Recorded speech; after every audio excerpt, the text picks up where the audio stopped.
Trust Once Lost. Chapter 5. Delirium. I woke to a beeping sound. Oh, right. I'm in the hospital. I climbed out of bed, looking at my leg cast with disdain. This is just great. I felt nauseated and had to stand still for a few seconds to settle my stomach. I couldn't even remember which hospital I was in. I smoothed out of the patient's bed I had been napping on as best as I could with one hoof. Wait, Huff? Oh, right. I am a pony now. My name was Green, that's what they've been calling me. I looked around for my clipboard, which would have been the handover sheet with my notes so I could remember what the heck was going on, but gave up when I heard another beep. I sighed. Why can't they just answer patient calls? They must know I'm on my break. I walked out into the hall, squinting as my eyes struggled to adjust to the brighter lights. My eyes hurt. I saw the call light above a patient room and knocked softly before entering. I grumbled for a moment about not knowing how to answer the call light in this facility, but such was life when you were working for an agency. Hi, I greeted. my name is Green. I'm one of the nurses looking after you tonight. Did you need some help? A red stallion with both his forelegs in plaster looked at me and smiled. I think you're a little too young to be a nurse, sweetie. The stallion condescended. I gave him a stern expression. Oh, aren't you the cutest little thing? He exclaimed. Are you lost? I'm too tired for this crap. Sir, please don't refer to me or my colleagues with that type of language. It's disrespectful. I explained curtly. We are professionals. We treat you with respect, and we would ask that you give us the same courtesy. The patient looked appropriately contrite, but also very confused. Maybe I should check his mental state. Green, There was a stern voice from behind me. What are you doing? I cocked my head to the side in confusion and followed the other nurse out into the hallway. Green, The blue nurse scolded. I know you're trying to help, but you can't go into other patients' rooms, okay? Geez, all right. I rolled my eyes. It's not like I'm trying to steal your patients. Have you seen my handover sheet? I can't find it anywhere.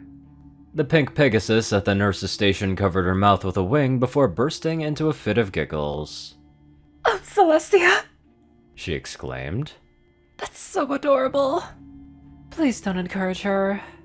The blue unicorn had broken eye contact and was clearly suppressing the urge to smile. All right, Greenie. The pink Pegasus said in a bubbly voice. Let's get you back to bed, and you can worry about all that in the morning, okay? The pink Pegasus burst forward with a small flap of her wings, and I had the sudden fear that she would crash into me. She was so much bigger than me, I'd be crushed. I leaped away and smacked my cast into the wall. Pain erupted from my leg. I let out a short scream of pain before I managed to force my mouth closed. I squeezed tight my eyes and I could feel tears forming. We'll pass. Focus. Breathe. Oh my gosh. The nurse exclaimed. Are you okay? I'll live. I tried to keep my voice even, but I failed and had to choke back a sob. It took 3 long shuddering breath cycles before the pain reduced to a level where I could relax enough to open my eyes. 2 enormous eyes filled my vision, staring at me. I jerked my head back, quickly getting to my hooves, and smashing my head into the handrail on the wall. There was an audible thunk, but it didn't really hurt at all. At least, not compared to my leg. I heard a gasp of shocked concern from the nurse. I'm okay. I said automatically. Sorry, I'm just a bit clumsy tonight. So tired.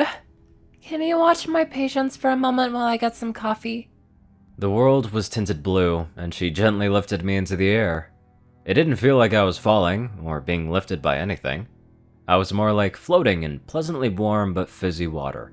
I could feel the concern and reassurance of the unicorn flowing through the magic she was using to lift me.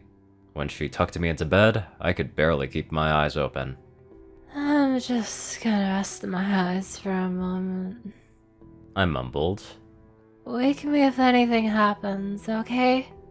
I yawned. Just get some rest. She said in a soothing tone. We'll take care of everything. You guys are awesome. I drifted off before I even finished the sentence. Chapter 6.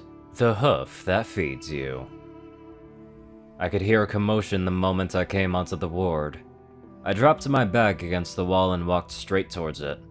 There was an elderly man in a patient gown brandishing a fork and yelling obscenities, while a nurse attempted to talk him down. A couple more nurses were watching in case they needed to intervene, and I approached one of them. Has the duress call gone out? I asked. Yep. She responded. Security's on their way. What's his name? I asked. Winters. We both winced as Mr. Winters lunged forward and nearly lost his balance when the nurse stepped out of his reach. The last thing we wanted was for him to fall and break his hip. Mr. Winters! I called out in a friendly tone. What's going on, mate? I kept my body language open and carefree as I walked towards him. He was confused and thought everyone was against him, so I had to change his mind by acting completely different to how he was expecting. He likely had dementia, so if I could just distract him for long enough, he would forget that he was angry. Hopefully. Otherwise, he was going to end up being tackled by 5 people and injected with sedatives. Are you feeling a bit hungry, mate? I asked with a smile, walking closer but staying aware of his reach. No! He yelled. Well then, what's the fork for? I asked, raising an eyebrow. I'm leaving, He yelled, waving the fork. Were you planning on making off with the silverware then? I continued, still smiling broadly. He mumbled something unintelligible. Look, mate, I don't know what's happened before. I just heard yelling and I've come to help you. I explained, more seriously. Why don't you tell me what's going on, and I'll help you out? These people are trying to kill me, He said, urgently. That sounds serious. I responded, grabbing his wrist where he was holding the fork. Let's go somewhere we can talk. Hey, can I borrow this? I eased the fork out of his hand and put it in my pocket. Mr. Winters sized me up for a moment before deciding either he could trust me, or that I was big enough that he had no chance of overpowering me, and he allowed me to lead him back to his room. I looked over at one of the other nurses and gave a questioning look. She tried to hold up fingers to indicate what room the patient was in, but was confused when she realized that she had hooves. The patient knocked me to the floor, and with my foreleg in a cast, I was having trouble getting up again. He ran towards the pink Pegasus nurse and jumped on top of her, forcing her to the ground. She was calling out for me to help her, but she was so far away and I was so small and slow. I yelled at him, tried to get his attention, but my voice, which had been deep and commanding, was now weak and scratchy. You leave her alone! I squeaked. Get back here and face me! It was all my fault. I should have just waited for security. Please stop! I sobbed. You're hurting her! There was a flash of blue and Luna appeared. But the moment I saw her, I realized I was dreaming. The dreamscape promptly collapsed, leaving me laying in a soft bed, the familiar sounds of a hospital ward softly but insistently intruding on my consciousness. I breathed a sigh of relief. Thank God none of that was real. I brought up one of my hooves and inspected it in the dim light. Well, almost none of it. I was still a pony. There was a glass of water on the table at my bedside. I stared at it intently, willing to levitate it into the air, but nothing happened. Sighing, I moved to pick it up. Oh, right. No hands. I'd managed well enough up to that point by either picking things up in my mouth or by grasping them between my forehooves. With my right foreleg in a cast, that wasn't going to work. I'd seen ponies pick things up with one hoof, probably using some kind of magic. Even a foal could do that, right? I pressed my hoof to the glass and only succeeded in nudging it along the table. I briefly considered trying to grab it in my teeth and rest it on the flat of my hoof, but my coordination with this body wasn't the best. so I'd probably just end up spilling water all over myself. I threw my head back into the pillow in frustration, glaring up at the ceiling. I was so pathetic and helpless. Eventually, my thirst won out over my embarrassment, and I pressed the nurse call button. About 5 minutes later, a white earth pony mare pulled back the curtain. She had a practiced smile on her face, but everything else about her body language indicated she was stressed and in a hurry. Hi, my name is Nurse Redheart. She said in the slightly sing-song voice used for talking to young children. Did you need some help? Sorry to bother you, but I'm having trouble holding the glass. I explained. Could you hold it for me? Redheart poorly suppressed an eye roll, and her smile faltered almost imperceptibly as she moved to pick up the glass. Thank you. I squeaked, too embarrassed to make eye contact. Despite her earlier annoyance at being asked to help with something I should obviously have been able to do myself, she was very gentle, carefully sitting me up with a fetlock around my shoulders before bringing the glass to my mouth and tilting it just enough that I could sip from it without pouring it into my mouth.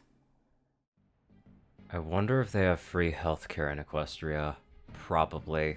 But aside from healthcare, I have a feeling that Redheart's gonna grow fond of green. Now let's get on to our healthy donators. Top donators are 630, Only One Thing, Ceru, Orion, and IronSky. Darkside, Rayden, Narwhals, Blackmoonheart, Pastel Skies, Austin Roland, Stu Hex, Swordbrother, Mordred, Army Crown Library, Will, Chris, Twinkie, Ridesoul, Battis, Waffle Shot, Moon, Luigi 88, Jancer Crest, Big Smoke 369, Bobcat GGF, and many more gorgeous people. Thank you all so much for watching this video and live life to the fullest.